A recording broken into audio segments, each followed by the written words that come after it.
Hi, Group Fitness Managers. Let's talk all things IHRSA 2021. So this conference is a very big conference. I think it's the biggest conference as far as what it's been in the past, as far as how many club operators attend, how many vendors there are. It is gigantic. Thousands and thousands of people attend this conference. IHRSA is the International Health and Racket Sports Association. I believe they're working on changing their name. That was something they announced at this last conference. This video is being filmed after the 2021 IHRSA conference. Before we get started in understanding what the conference was all about, some of the big takeaways that I took for myself as a group fitness manager, as well as some of the more underlying themes that I saw throughout the conference, I'd love for you to subscribe. So if you're not subscribed to this channel yet, please hit that subscribe button and you'll notify me. You'll be notified when new content comes out, and you'll also be able to stay in touch with me as far as what I'm sharing with the world and group fitness management and beyond. So after you subscribe, we'll continue this video. Also to like this video if it's something that you really enjoy as far as the content for this channel. I would love to, the only way I can learn more is if you like this video. So IHRSA 2021, it happened in Dallas, Texas, which was a lot of fun to be able to travel at this point. We've been in a pandemic for quite a long time. I liked a commercial I saw recently that said a year-ish. And it was a great way to get to see a lot of people. Some of them I had seen at previous conferences this past summer, and some that I had just started to get to know because of this conference, and we're going to see in future conferences as well. So the first thing I want to talk about is, again, what IHRSA was like. I kept hearing from various people that it was a lot smaller than it has been in the past. They did an excellent job given the current situation of testing people, giving them the option to test, rapid test on site. They encouraged people to wear a mask. The convention center, I believe, had asked that it was required. Throughout the weekend, fewer and fewer people, I'll be honest, were wearing a mask. The presenters didn't have to wear a mask. So it was kind of all over the board as to who was doing what. But if you didn't want to do your rapid test, you did have to show proof of vaccination as well. So we at least knew everyone had been tested before they had entered the conference, or they had shown proof of vaccination. So that was really nice. And it was a nice way to head home and get a rapid test done so you knew you were good to go when you got home. So I really enjoyed how they handled the conference scene given the current circumstance.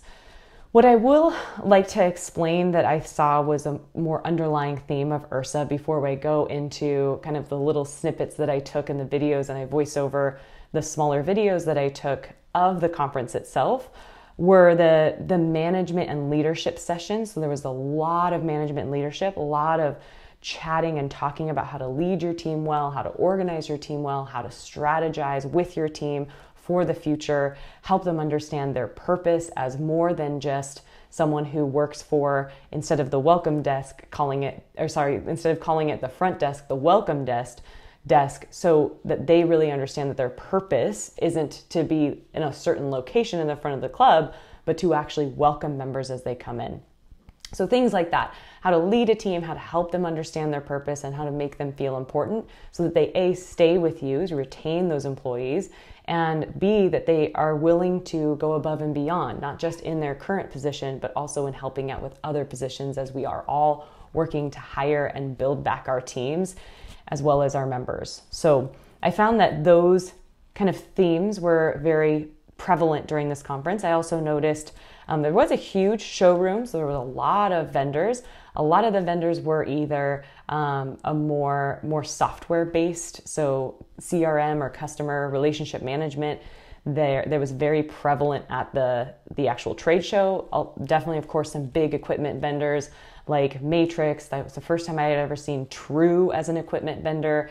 Fitbench was there, which is a really interesting piece of equipment that you can store all of the equipment that they use in class inside the bench. So really interesting piece of equipment there. Definitely on the pricier side. Eleiko was there, another equipment vendor. And like I said, the more prevalent were software companies, definitely a lot of versions of the in-body or the bioelectrical impedance measurement device a lot of different versions of that from various companies, a lot of Theragun and percussion technology. And another really prevalent one that I saw on the fitness center floor was the not a lot of programming. So I wanted to emphasize that wasn't something that I saw. A lot of new formats. Zumba was there, but there weren't a lot of different and creative, unique, new things to add to your facility. It was very much the kind of the basic, more the usual players that are at these trade shows. TRX even had a smaller booth. They kept it really small, so it was just speaking with their salespeople as far as what equipment you needed, what other larger pieces of equipment you might need. I'm noticing that a lot of these vendors are spending less money on the manpower that they use to come to these conferences, as well as the amount of equipment they choose to bring to these trade shows. So that was really interesting. As a group fitness manager, I found that I was able to really connect with a lot of people who were in kind of the marketing space, talk to them about ways that they can help us group fitness managers market our classes and our formats throughout the club, not just online. So that's where that customer relationship management system comes in hand. Those apps, your scheduling systems, all of those great things. In addition to some of the digital signage. So Zero In was there. I spoke with them. Definitely helpful when it came to what we could do and what was possible when it comes to digital signage within the club, as well as recovery stations. Those seem really, really popular right now. And I will admit, in our class schedule, recovery, stretch, foam rolling, those kind of classes, mind body type classes are really, really sought out right now, or we're noticing that on our schedule. So I hope that's a nice overview of what I saw we were discussing a lot throughout the conference.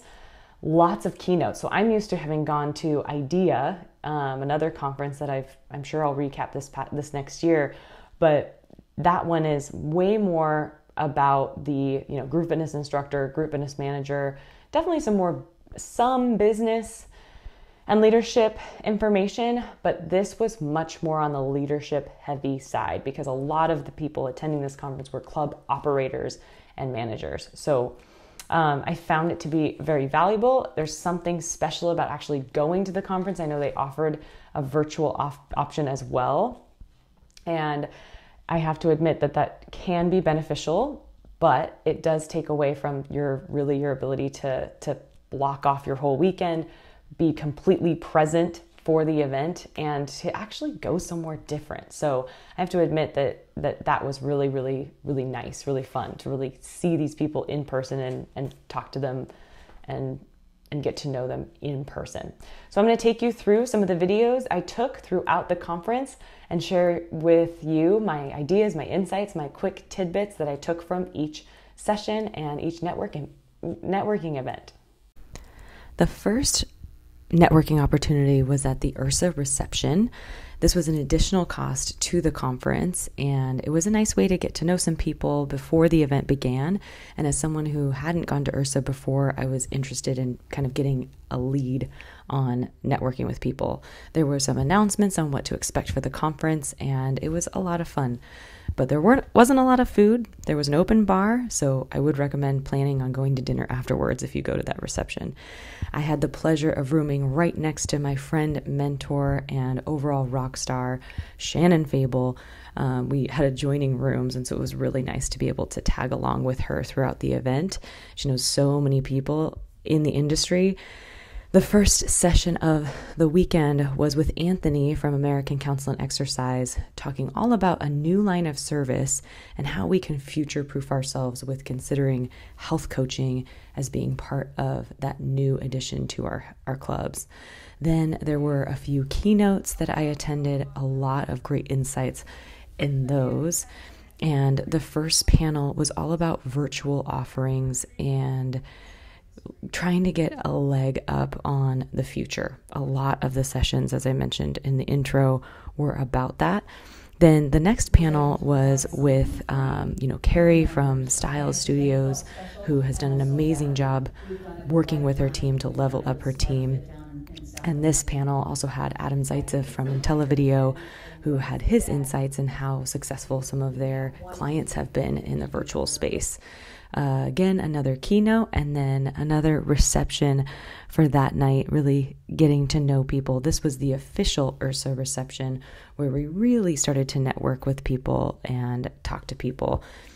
This was where the biggest reception, I would say, the entire weekend. And then the various vendors have lots of parties in addition to the other events that are happening. In the morning, the next day, we enjoyed the MyZone breakfast. It's something that they do annually with MyZone, the heart rate monitor tracking system. So it was a nice way. It was really early in the morning, but it was a nice way to start the day. Full breakfast, coffee, and some great insights on their research pre and during pandemic, all about, how are people using their product?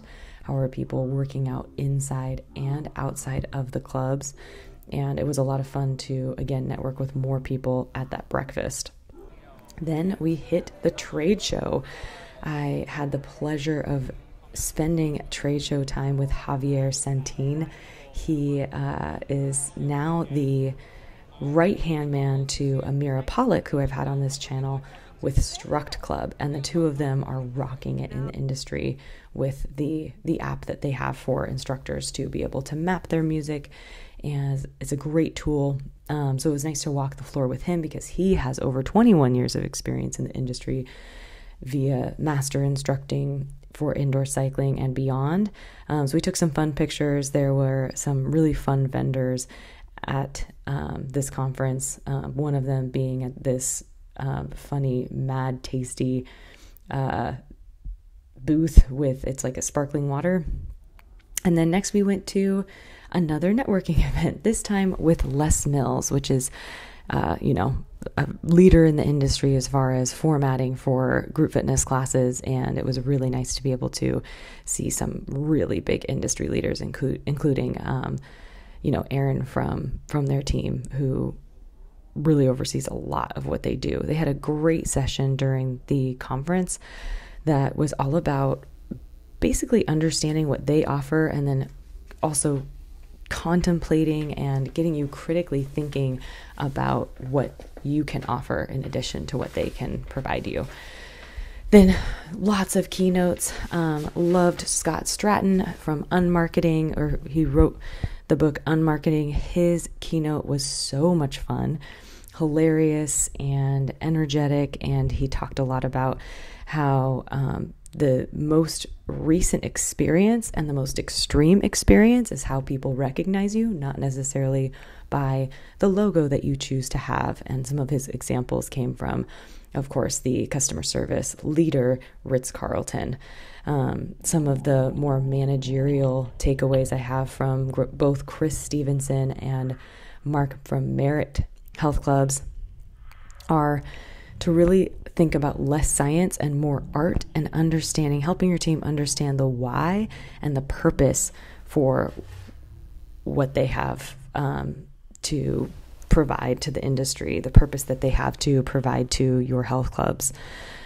So Mike Merritt, Chris Stevenson, the leaders in leadership information, really appreciated their sessions as well. Lots of roundtables, I will say, Ursa, which I really enjoyed because it gave us the ability to consider for ourselves what we could do to implement things in our own facilities. I then had the pleasure of presenting myself as running a roundtable for building communities within your club. This was the last day of the Ursa conference, so I'll admit I had a lot of people who wanted to come to my session. It was kind of middle of the day between sessions, and it was outside of the trade show, so kind of an interesting place to have roundtables, and it was loud and it was intense. It was really quick. It was only 30 minutes, but I was able to accomplish leading the group in discussing what community really can look like in your health clubs. Lots of great ideas that came from various clubs, including Chelsea Pierce. A big team was there for this roundtable, and they had a lot of great insight. And then I had the pleasure of meeting Janet from Alaska Health Clubs. So nice to meet her. My family is from Alaska, so it was fun to talk to her about how they're doing and how they're trying to recover. And they really went toward going virtual quickly. So my last thoughts are that there are a few books that were mentioned. I'll put them in the comments, but the Leadership Challenge was a book that was mentioned, and I think that's about it. I also wanted to talk about Hank Ebeling, who had his first conference presentation at IHRSA. My favorite takeaway from him, two, was to not hire people, but to select them. And he had a great Valentine's Day dinner idea where you pay for a couple to go to a Valentine's Day dinner. And when you do this, if you think about it, couples are constantly asked after Valentine's Day, what did you do for Valentine's Day? And if you, as a gym, sent a couple on a nice dinner, then they'll be telling their friends, my gym paid for our dinner because we've been avid members there and they really appreciate us. And then people are going to be like, what gym do you go to? So I really liked that idea, and it's something I want to try and implement with some of the couples that we have at our facility. I hope this was beneficial. I appreciate you watching this recap of IHRSA, and more to come on future conferences.